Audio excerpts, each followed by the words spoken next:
What's good, homies? Today we're talking about the OP13 pre-release coming out this week. So whether this is your first time or you're a returning champion, this is the guide you need to study in order to win. So me, myself, I have won 5 pre-releases this year, and I really started playing competitively in the summer, so I've only really done OP10, OP11, OP12. I won 1 pre-release OP10, 2 in OP12, and 2 in OP11 as well. So I do have some experience. The tips I'm going to give you guys are tips that I've used to win in the past and tips that I'm going to use to win these winner cards this set because these cards are so cool. The stakes are high. Let's get right into it, guys. So the cool thing is you get all 3 of these cards just for participating. That's crazy. Depending on your store, definitely ask, but if they let you play with these cards in the pre-release, play them. Play this Luffy. This Luffy's great. Play this Ace. It's a blocker. Sabo's a little bit mid. I would say maybe not, depending on how good your board state is, but not a bad addition. But the answer is probably no, but always ask. Some people are lenient, some people don't care, and this is the edge up. And these are the winner cards. They have gold foil around them. This is why this pre-release is so important. The winner card last time was Kobe. Ain't nobody care about Kobe. Look at these winner cards. This Luffy, these are gonna be expensive, okay? The stakes are high. Let's get right into it. Let's freaking win this pre-release, guys. Let's do it. So general notes. Always remember, bring sleeves and tend on. I've shown up without sleeves. They almost didn't let me play. I had to buy them there. Get them cheap-ass sleeves and bring them with you and tend on. Dice is optional. Playmat is also optional. Leader, depending on your store, everywhere I go, I have to do Rainbow Luffy. But depending on your store, if they let you bring other leaders, bring that leader. And the format is your opening 6 packs. You get to pick 40 of those cards for your deck, and you have 30 minutes approximately to build your deck depending on the store. You also get about 2 stamped pre-release cards, also from the set. So ask your store if you can play with these. If it's a really good card, you definitely want as many copies of that card as you can. Make sure you ask the store though, each store is different. So these are some tips about gameplay. Board control. Always know when to go for game versus going for board. But when I'm talking about board control, your goal is to eliminate resources from your opponent. So when you swing at board, it's either they lose that character or they lose a card from their hand, which is a resource. When you swing at life, they actually gain more cards. They get kind of an advantage, more cards to play. So always swing board early game. But know when the board gets way too aggressive or way too uncontrollable. Know when their board is unattainable to kill, and know when you need to set up for lethal yourself. So for example, if your opponent has like 3 8k bodies in the board and you have like 2 6k bodies, I would give up on trying to kill their board and kind of just start setting yourself up for lethal so you can win in 2 to 3 turns. That's probably more important than investing all your Dawn to swing at 8k body. The map ain't mapping there, So another important thing is to kind of almost memorize these cards. Know what cards your opponent can play on you so that you're prepared for the worst. Especially if you think you're safe behind one blocker and then there's events here where you can like rest blockers. Always have multiple ways to defend yourself so that you're not relying on one option that can easily be taken down by whatever cards your opponent pulls. And it looks like there's a bunch of 2Ks in this set, just like OP12. So it's actually better to swing either at the exact amount or 2K above when you're swinging at characters or leader. So for example, if you're swinging at the leader, it's better to swing 5K into 5K or swing 7K into 5K. Instead of swinging 6 into 5, that just commands a 2K. If you swing 5 into 5, that commands a 2K or a 1K, which is awesome. If they give you a 2K for a 5K swing, that means they do not have 1Ks. So that's even more motivation to swing 5s and 7s. And if you swing 7, that commands 2 cards, which is better than swinging 8 into 5 because that commands 2 2Ks. 7 could also command 2 2Ks if that's all they have for counter. So that's just good mental math right there. Either swing at the exact number or swing 2 over to be the most efficient with getting counter out their hand. So what do we want to build in our decks? I did put all 2Ks, but to be honest, if it just depends how many 2Ks you pull. If you pull one time I pulled like 20 2Ks in OP12, I only ran 10. I usually like to keep between 10, 11, 12 2Ks because you're running too many 2Ks, you have nothing good to drop as well. You only have 40 cards. So a good ratio is about 25% of your deck is just 2Ks. You also run all blockers. That is conditional though. There's some blockers that I'll highlight that maybe you don't want to run, but there's not that many blockers in this set.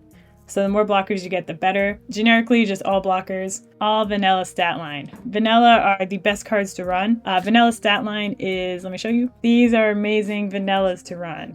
So vanilla stat line is when the cost is 2 less than the power on it. So this is a 6 cost, but it's an 8k body. This is actually the best vanilla in the set if you're really trying to build your board wide. If your opponent has 3 of these hoes on the board and you got nothing on your side, you are cooked, go for life, you know? 5 7s, 5 7s, and 4 6s. If you pull these, run as many of these as possible. Arguably, I would run these over more 2Ks just because these are your best bodies to swing at and really control the board during the game. This also could be without counter, so some of them are 5 7s without counter. Run those as well. These are your best cards to win the game. Typically, I run about 4 to 5 counter events where you have like 1 or 2 Dawn and you gain like 3 or 4k power. Those are just to keep me alive. If I run more than 5, again, the ratio is 1 in 8 for the 5 to 40 ratio. If you run more than 5, you're going to have no bodies to drop and just counter events. And that early on is so detrimental, not having anything to drop. So I would prioritize vanillas over counter, but having about 4, maybe 5 max, depending on the counter events we'll talk about, is a good ratio there. And then strong players. That just means any cool cards we talk about, those are strong plays. Run all of those over 2Ks. Obviously have 2Ks. Minimum 8. I keep it around 10. I would say 8 to 12 2Ks is perfect. And then you really want to maximize everything else too past 2Ks. And really use your intuition on this one. There was one time, OP12, where I just pulled 1 blocker out of the 6 packs that I had. And obviously blocker is not the way to go. So I did have to max on 2Ks and vanillas and counter events to kind of counteract the no blockers. So this is kind of random. Whatever you get's what you get. So this is case by case. This is just generic, kind of what you're looking for based on your 6 packs. So leaders. Every single event I go to, it's Rainbow Luffy. And Rainbow Luffy is a leader where all events, all names, any applicable whatever, if your leader is X, if you have a character X, if you're attribute X, Luffy applies to every single thing, which is so great for pre-release because there's so many different, if your leader is Ace, do this, Luffy is that. Luffy is generic, any leader, any type, any attribute. So in my pre-releases, it's Rainbow Luffy or nothing. The Luffy is provided to you, so you do not have to worry about bringing your own Luffy card. They have one. If they let you play other leaders, Sanji is just the best. Period, point blank. Just play Sanji. If you get another option, play Sanji, bring Sanji, just in case. He's great. If they let you play Luffy or new leaders, arguably the only one that I think is good is Ace, just because he's a 6k leader, and with a Dawn on him, you can draw cards. The rest, they're kind of detrimental just based on the pre-release format. They don't have enough support to kind of get their leader abilities going. But 99% of the time is Rainbow Luffy, so we'll be talking about Rainbow Luffy in the set. So we're going by color. We're going to talk about cards in each color. Let's start with the good generic red 2Ks. This one's pretty awesome, Porpoise Rouge. One is a 2K, but as well, there's a really good trigger on this one where it says up to one of your Porpoise Ace cards gains plus 3,000 power during this turn. So because you're running Rainbow Luffy, your Rainbow Luffy is Ace. So let's just say your opponent's swinging for game and you take your first life, your leader gains plus 3,000 power for that whole turn. So if they start swinging, you take your first life, it's plus 3,000. Your leader is an 8k leader for the rest of your turn. This can prevent you from dying when they go for lethal. It's a great card. I would definitely run it just for the chance of the trigger. Amazing. Next we have Makino. Her activate main's pretty fire and she's a 2k. Rest is character. One of your Monkey D Luffys gains plus 2,000 power during this turn. So that applies to Rainbow Luffy. There's not a lot of Luffy cards in this set, so it's probably for your leader. But basically it's a buff your leader, and it's a pseudo blocker. Because when you activate main, you do have to rest a character. So on the next turn, your opponent's probably going to want to swing into Makino. So that diverts a swing at your life, and instead a swing at Makino. Obviously let her go, she's 0 cost power. But it's basically like a free block and a free buff. So really great card. Definitely run it. Another great 2K. This is an SR. Your chances of pulling this are low. If you do, it is worth running. Activate main, trash this character, give 1 active Dawn to your leader. So it does replace itself when you drop it, or one of your characters. And then give up to one of your opponent's characters minus 3,000 power during this turn. So this card replaces itself by giving Arrested Dawn, and it gives minus 3,000 for a character for this turn. So that's really great for battling for board, especially early game or like mid game. And it's a 2K if you don't end up needing it, so not a bad addition. Are you going to see it? Probably not, it's an SR, but keep this in mind, your opponent could see this card, so they could battle for board with this card as well. So if you're going to see it, probably not, but one of your opponents will. keep that in mind. Here's some really good vanillas. This Garp, so great. This is the only searcher you should run in the set. If your leader is Luffy, which it is, look at the top 4. Grab any card with a cost 3 or more, which statistically should be at least 80% of your deck should be 3 cost or more characters. So the hit rate is very high on this one. You should not whiff this search. Very good playable card. Definitely run Monkey D. Garp. It's a rare. You probably only see 2 max. I would arguably just run both, just so you can search for your top end better. So this is the vanilla we talked about earlier. This is the best vanilla. If you're on 6 Dawn or 7 Dawn, you drop this big boy. This big boy is staying on the board for the whole fucking game. So it's a common. Run as many of these fuckers as you can. Love this guy. If you have a bunch of these guys, go second. You can drop them on 6. Opponent cannot hang, I promise. This is a tech card and it's a 2K. It's a 4/5, not terrible stat line, but the on plays give a Resodon to your leader. If you're on a 4 Dawn turn, give Resodon to your leader, you can swing 6 and you drop a 5K body. Not bad. Late game, it's a 2K. Good early game as well, just have a body on the board. I would definitely run this if you see it. I would run this over some other 2Ks we'll talk about later. So these are the 2 red events that have pretty decent value. I would run Gum Gum Gatling Gun over Meteor Fist, but both of them are pretty good. Sometimes you don't even pull any good events, so case by case on these. Gum Gum Gatling Gun, main, give up to 1 Resodon to your Monkey D. Luffy, which is your leader. Give up to one of your opponent's characters minus 2,000 during this turn. So essentially, the 1 cost replaces itself. It lets your leader swing 6. And then you get minus 2,000 for a character.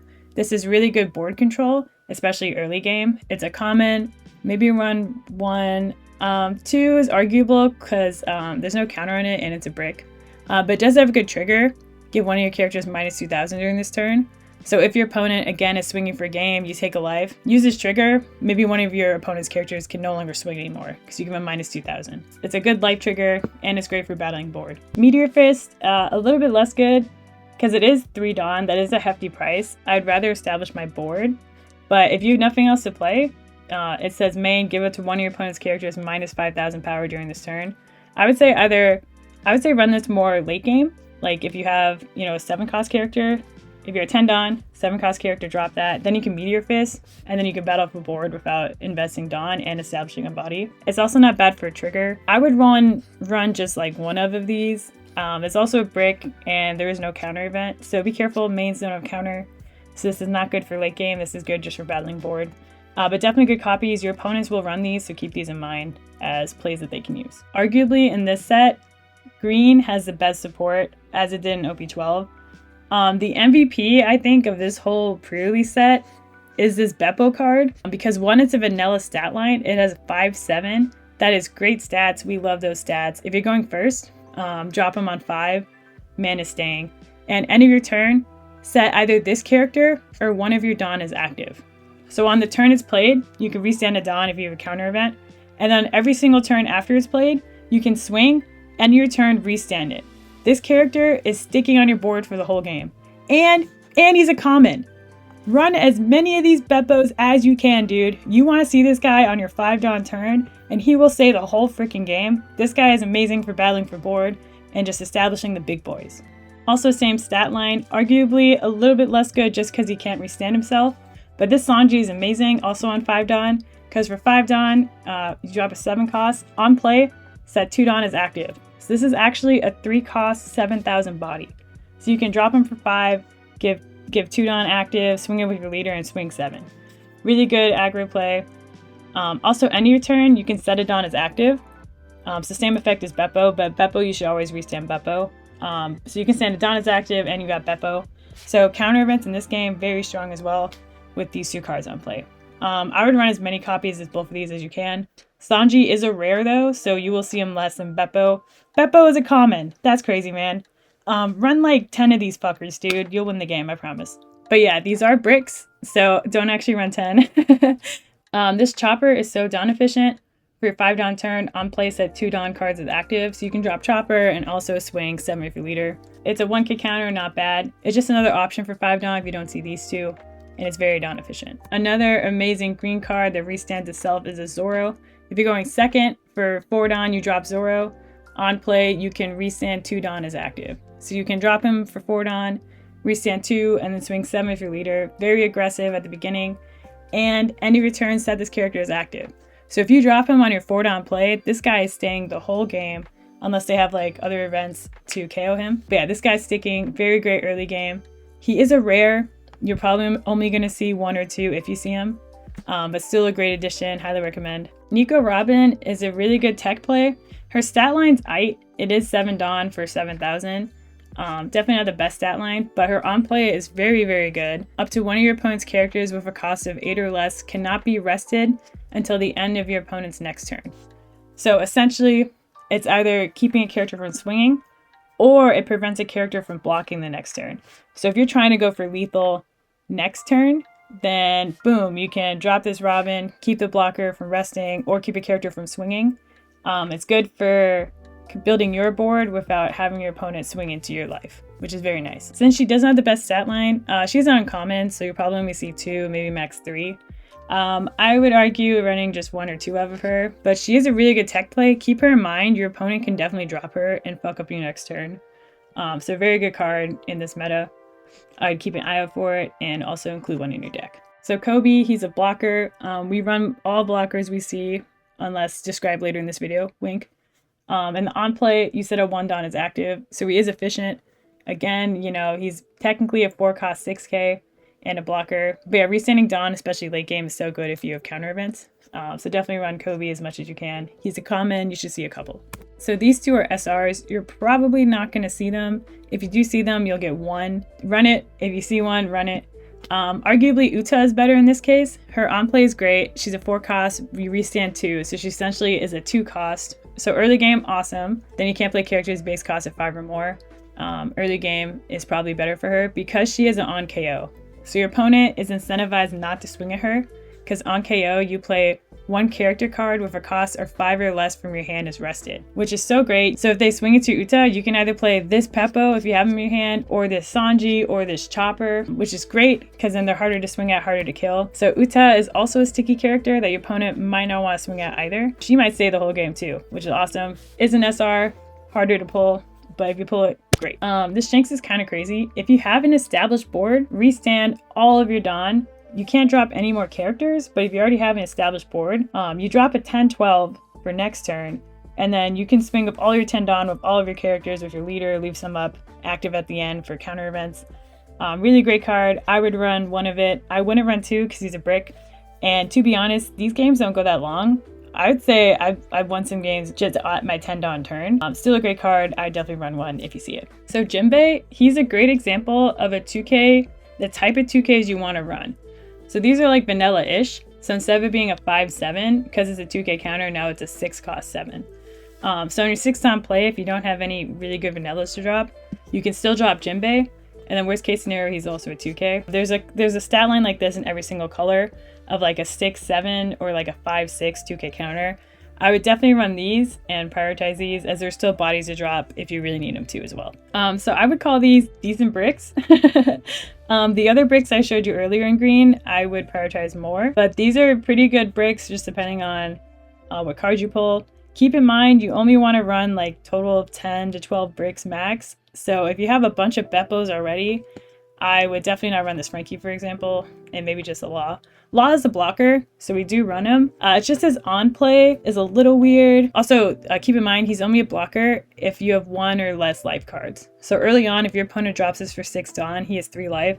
This guy is not a blocker, so you can still swing 5 if you're leader, and he can't free block. Just a heads up, it's 1 or less life cards.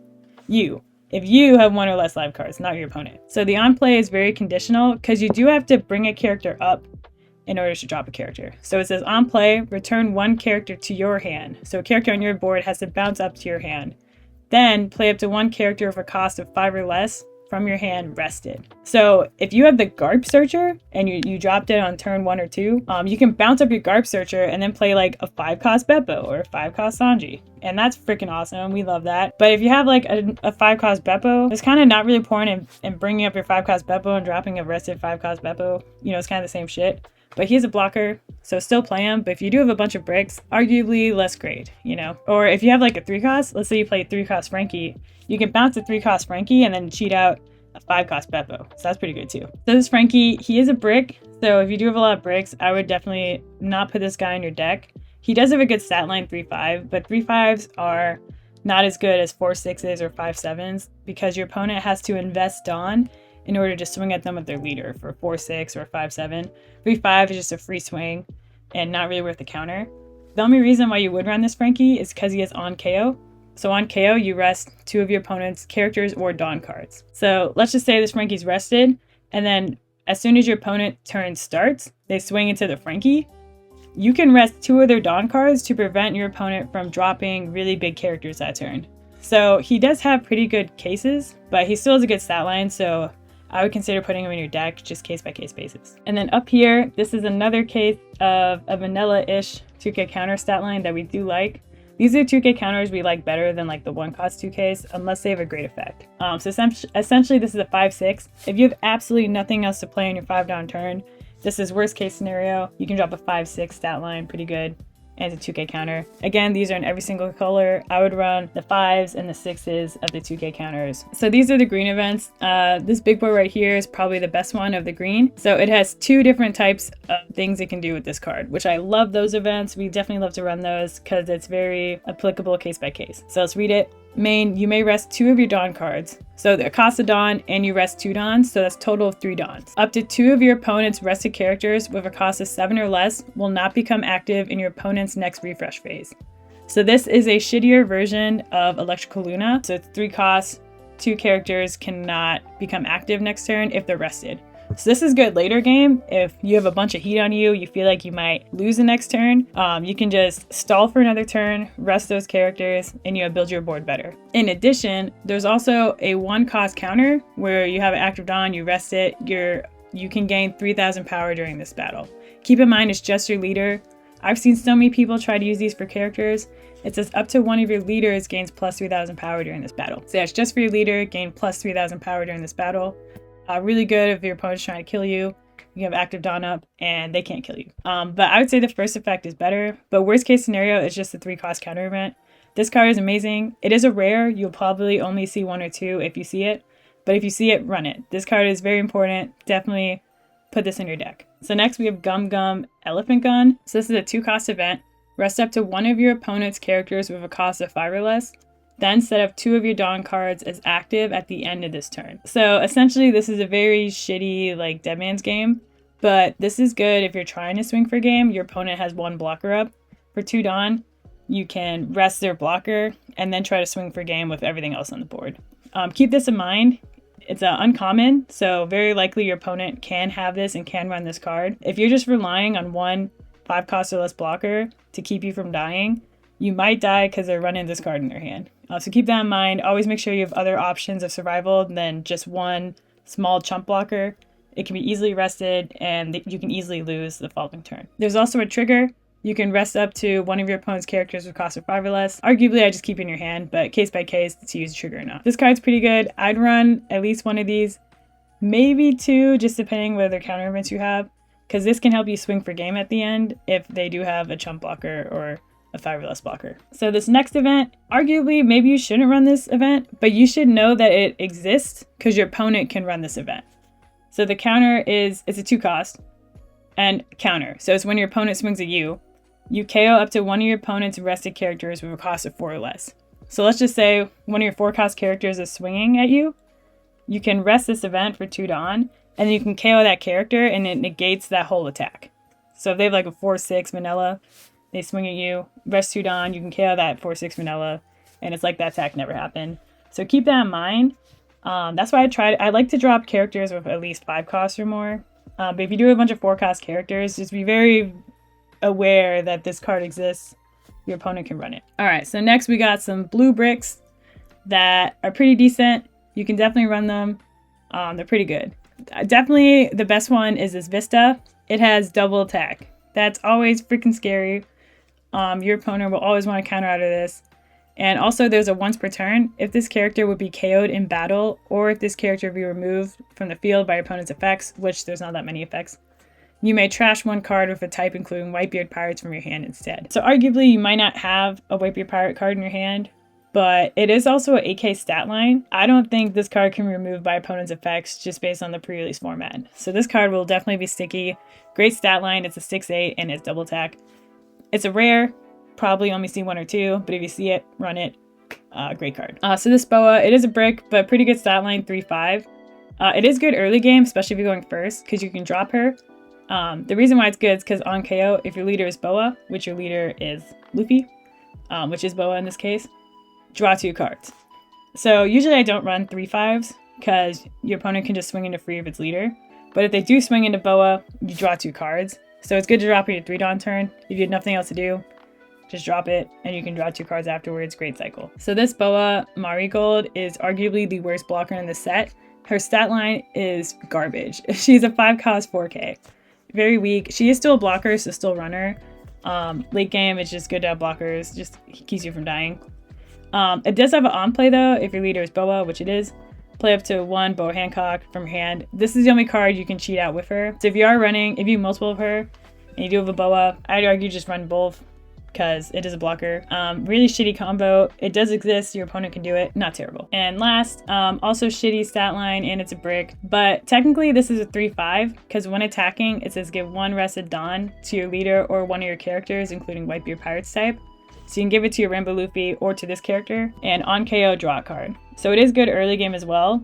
You can swing with it for 5k, and then if they KO it, you draw a card. So he does replace itself. But these are bricks, so keep in mind if you're running like 3 or 4 of these people, it's not good because if you're running too many bricks, you can easily die. So just be very aware of how many bricks you're running. But if you have nothing else good to run, these are not bad cards to put in your deck. So these are the SRs in blue.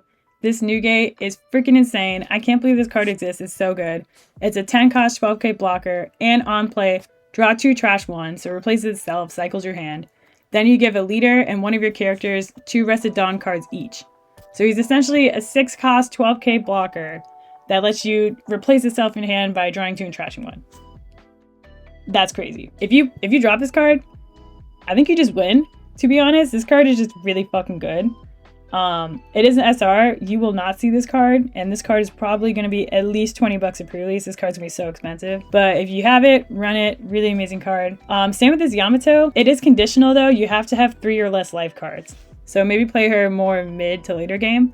But your 3 or less life cards on play, you draw 2 cards. That's so good. Drawing cards is amazing, and you give Rested Dawn to your leader, so she's a 4/6, and you draw some cards. Definitely run this SR if you see it. And lastly, we also have arguably one of the best 2Ks in this set. On play, 3 or less life cards, draw 2, trash 1. Keep in mind, these are both 3 or less life cards, so please do not do this when you have 4 or 5 life. You will just waste it. But it is a great 2K. Yeah, if your hand's absolute doo-doo garbage, you can drop her just to cycle your hand. It's 1 cost Dawn, just a cycle. So really good card. She's a rare, only see 1 or 2, but I'd say run both if you get 2. These are honorable mentions. You don't have to run these, but they're pretty good cards. These cards, I mean just Ezo, because these are just vanilla stat line 2K counters. I would just run these, doesn't matter the color. Just good bodies to drop and good 2Ks. But the Ezo, terrible stat line, 6/6, really not great. But on play, draw 2 cards. So again, if your hand is garbage, nothing else to drop in 6 Dawn, you get a draw 2, like having more cards in hand is a very great advantage for pre-release. Very hard to get more cards. So I would run Ezo if you have nothing better to run. If you have really great vanillas, maybe don't run Ezo, but still a good card, good tech card. And yeah, these are just great 2K stats. Next, blue events. This blue event, if you pull it, it's a rare, you might not pull it, but if you pull it, run this card. You must put this card in your deck. It is unblockable. So 1 cost event, rest another Dawn, so 2 cards, 2 Dawn. If you have 1 or less life cards, when your leader attacks, your opponent cannot activate a blocker during this turn. So keep in mind, you need 1 or less life cards. You need it. So take your life aggressively if you know you have unblockable and you're swinging for game. You have unblockable. So get your opponent to 0 life. This will change the whole game you have this in your hand. This card is amazing. Absolutely run it. And it has counter. So for 1 Dawn, you can also gain plus 3,000 power during this battle. So it's a 2 for 1. Amazing card. Run it, run it, run it. Next is Phoenix Thigh Rapple. I don't know if I can say that. 2 cost event again. 1 Dawn, 1 Dawn. Place up to 1 of your opponent's characters with 3,000 or less power at the bottom of the deck. Really not that great because there's not that many cards with 3 or less power. Maybe a chump blocker. You can also just run it for the counter because you also gain plus 3,000 power. So if you don't have any good counter events, this is definitely a contender for that one. I would definitely consider this running your deck, just depending on what other tech cards you pull for counter events. And lastly, I don't think I would run this card personally in my deck, but this is a card your opponent can run, so know that this card exists. It's a common.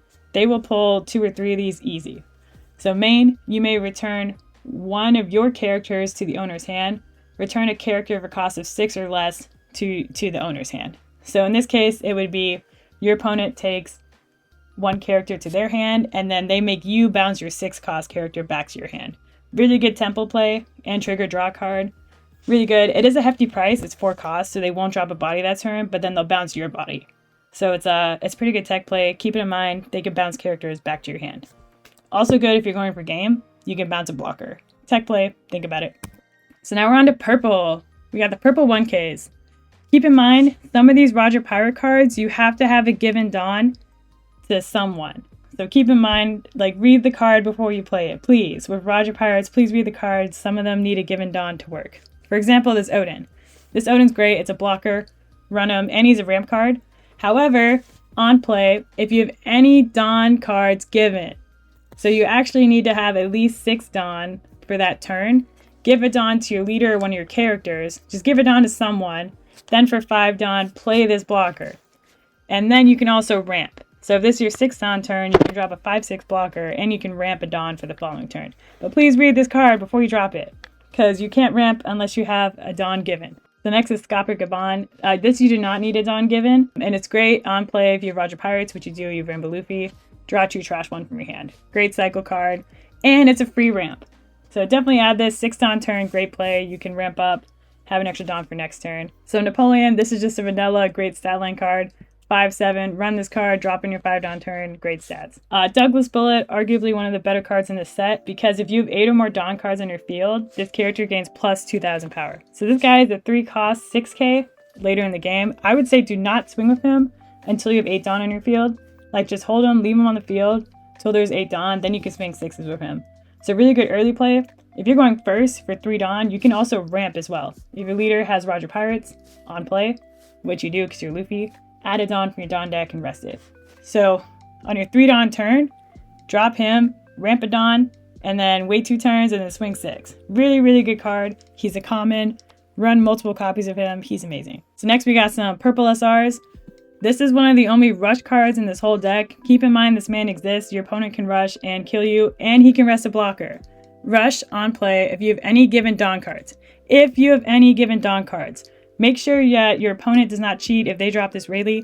They have to attach a Dawn, or else this guy cannot use his on play. Keep that in mind. If you have any given Dawn cards, rest up to one of your opponent's characters of a cost of 5 or less. So he has on play rush, and he can rest a blocker. Then, at the end of your turn, you can also ramp a Dawn, which doesn't matter in this format, but really, really good card. If you pull him, he's an SR, you probably won't pull him. Run him, put him in. But if not, your opponent can use them, but make sure that they have an attached Dawn. You can catch them while they're lacking, you know? Next, we have Goldie Roger. This card, you can run it. If this is the only good SR you pull, I'd say run it, I guess. They don't really go to late game anyways, but if you feel like you're gonna die, this is a good card to not die. Keep in mind, though, that he negates all of your character's effects, as well as your leader, which you don't have one because you're Rainbow Luffy. But if your characters have good effects, they are negated the whole next turn. But the on-play is crazy. Return 3 Dawn. Your leader gains plus 2,000 power to the end of your opponent's next end phase. So you are a 7k leader for a whole turn. That's freaking awesome if you feel like you're gonna die. That's great. In addition, all of your opponent's characters gain minus 2,000 power for the whole next turn. So this card is great for late game, especially if you think you're gonna die, drop him. If you pull him, I'd say run him, fuck it, why not? 10, 13 stat line, really great stat line. So, and next is an honorable 2k. You're never gonna swing with this guy. He's a 2k, so fuck it, run him. But you also could ramp if you have a given Dawn. So you do actually need to be a 3 Dawn turn. You could ramp with him, attach Dawn to your leader for 2 Dawn, drop Buggy, ramp it on. You don't really need to ramp. I would say maybe just keep the 2k for a counter for your bigger bodies, but good tech play. So next we got some purple events. This one's really good. Divine Departure, really, really good. I'd say run both of these. This one's a ramp card. Guess we'll have another scrap. You can only risk death while you're still alive. Really long card, really annoying to say. It's uncommon. You should definitely probably see this. You need a given Dawn on your leader. So again, 3 Dawn turn at least. Put a Dawn on your leader. Then for 2 Dawn, you can ramp. Pretty good. And it's a counter event. Leader gains plus 3,000.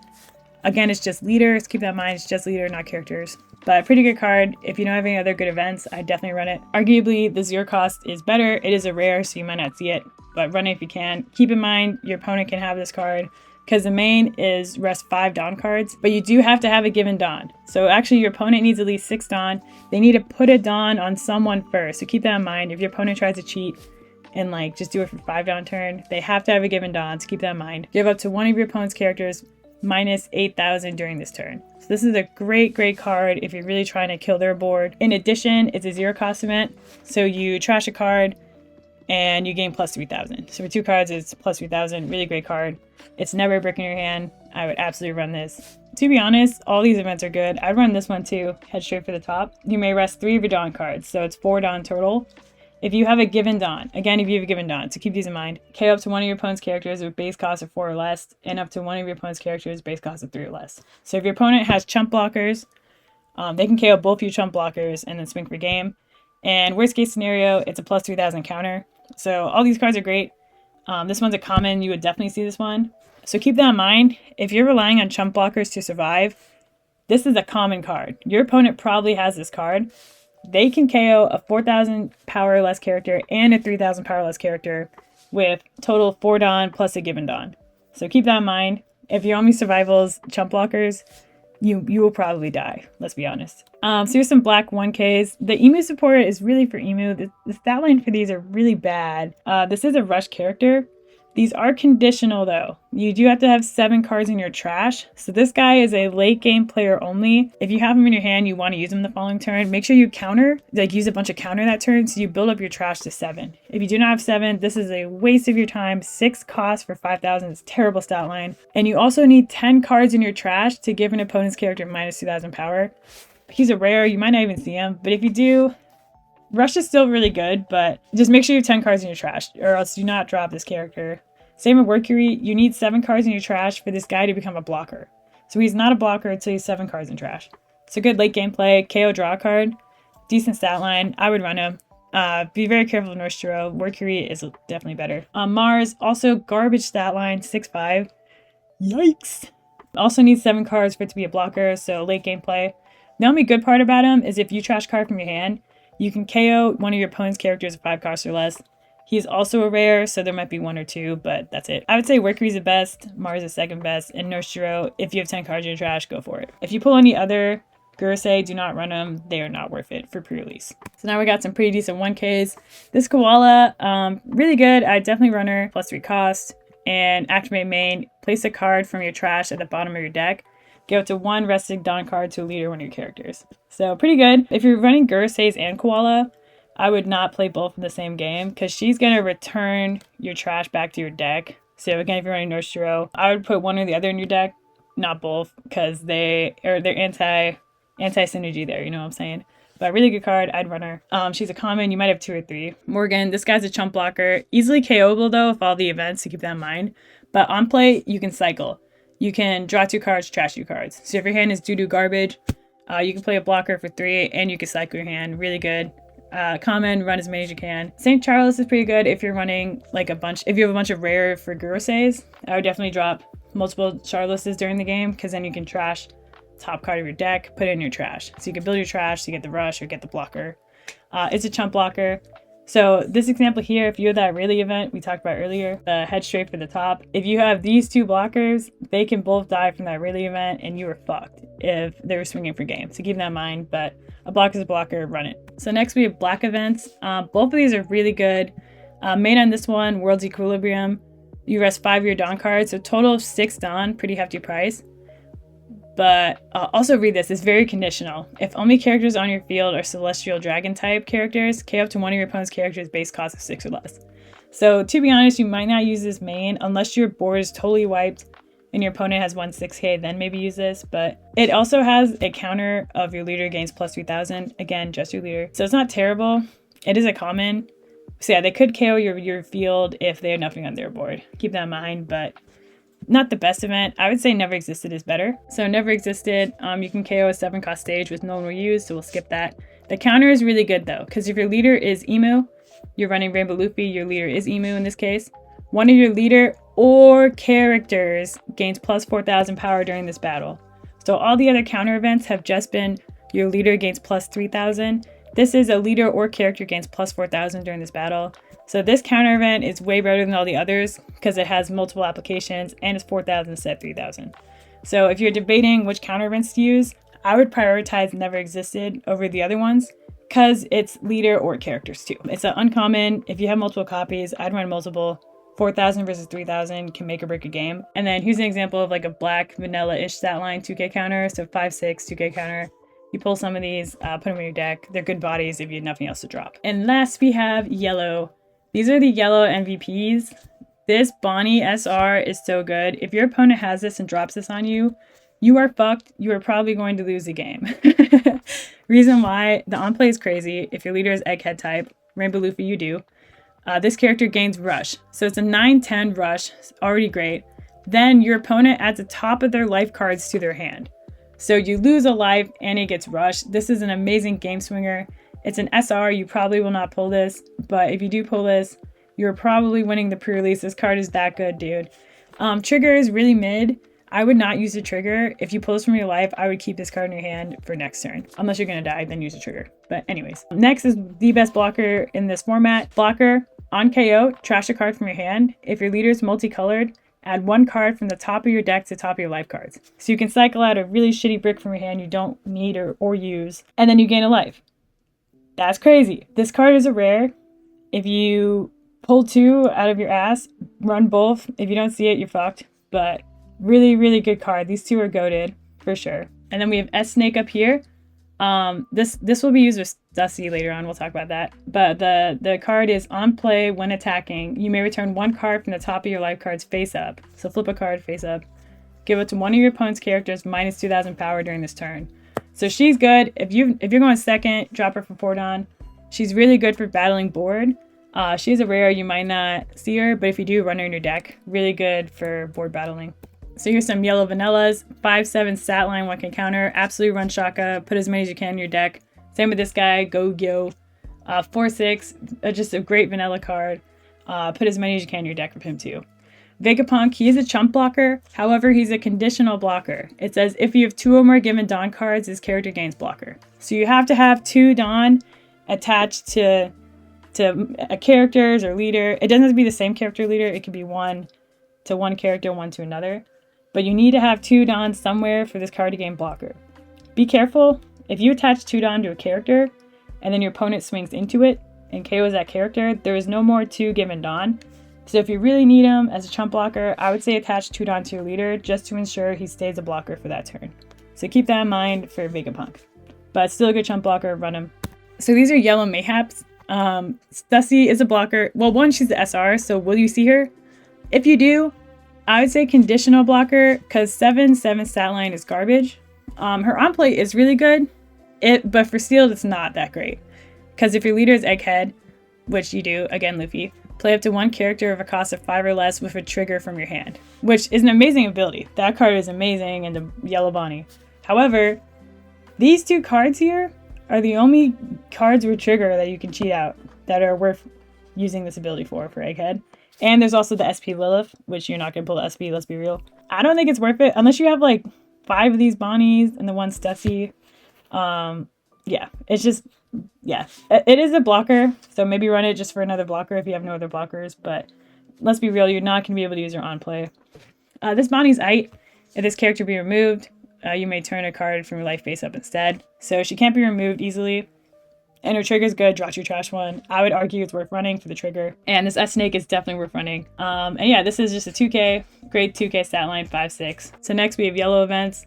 Arguably, Gum Gum Dawn Stamp is probably the best of all these. You may turn 1 life card face up, KO one of your opponent's characters with base cost of 6 or less.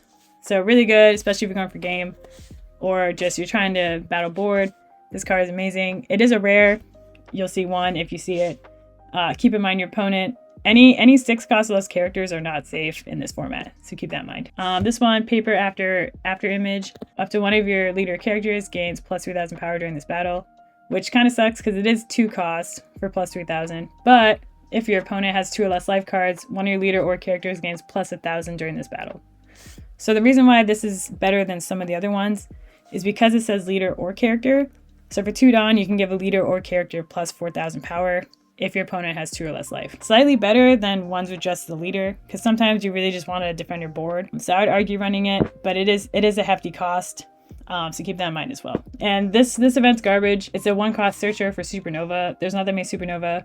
Do not run this event in this format. I was just showing it because I can. But yeah, do not run this card. Maybe run this card. Run this card if you pull it. So these are some SECs.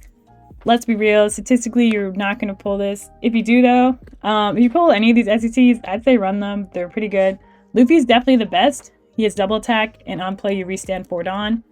So he's basically a 2-cost 7,000 body. Really great. Love this guy. And he's double attack. Remember, he's double attack. If your opponent has him and he swings, you will take 2 life. Keep that in mind. Ace's Rush. There's only 3 rush cards in this whole set, so definitely run him. And Sabo is a blocker. Gives Arrested Dawn. Not bad either. All these are definitely playable. Are you really going to pull them? Probably not. Keep in mind that SPs exist. The wanted poster SPs are these 3 and Roger. So there is the Goldie Roger Rush, 10 cost, 13,000. That is technically playable. If someone pulls an SP, you will probably hear them screaming, saying, oh my god, I got a cool card. So keep a mental note that that person pulled this cool card and they can play this card against you, you know? Same with these SPs coming up.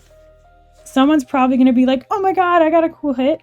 But keep a mental note like, oh, this person, if I verse them, they are going to run these SPs, which are not from this set. Like Ben Beckman, on play trash character. 9-cost Rush Luffy also can be played. Smoker of Banish, Active Remain, Restand Dawn can be played. This Sabo, where you trash a card, KO, 5 costs or 3 or less, can be played. Lilith Searcher can be played, and this ace is not really playable. Don't worry about him. But yeah, just keep in mind, if someone pulls an SP, they can still play it. So these are options that could possibly happen. You're probably not going to pull these, but your opponent can. And if they do pull it and they scream, remember that they pulled it, you know? Keep it as tech plays. You want to win. Just keep a mental note. These are cards that can exist. So just to summarize, these are amazing vanillas. Run as many of these as you can. I would prioritize these over 2Ks, kind of. Like if you have like 15 2Ks, I would drop that 2K count down maybe to like 12 or 10 just to run more of these vanillas. These are amazing stat lines, and if you have a bunch of these on board, you're winning this game. Let's be real. And these are just amazing cards that you should absolutely run if you see them. I know you're strong, go all out. We talked about all these already. Garp, Beppo. I would say Beppo is the MVP, dude, of this whole set. He restands himself. He is so hard to kill. That yellow event we talked about, the 5 cost can kill him. But besides that, like, this man is sticking on board the whole game. If you drop him early, you're probably winning. Same as Zoro, he also restands. Douglas Pull is amazing. Luffy SEC. Yeah, all these cards are great. Rush cards. If you pull rush cards, you're probably winning. If you have a bunch of these, you're in a good spot to win this pre-release, that's for sure. So that's it for today's video. Let me know down below if any of these tips or tricks actually helped you win a pre-release. That would make me feel so happy if my advice actually helps someone win a really cool winner card. Good luck to everyone playing pre-release this time around. I'm going all in. I really want to win this. Have some fun, you guys, and go win those pre-releases, and let me know below if you end up winning. Love you guys. Bye.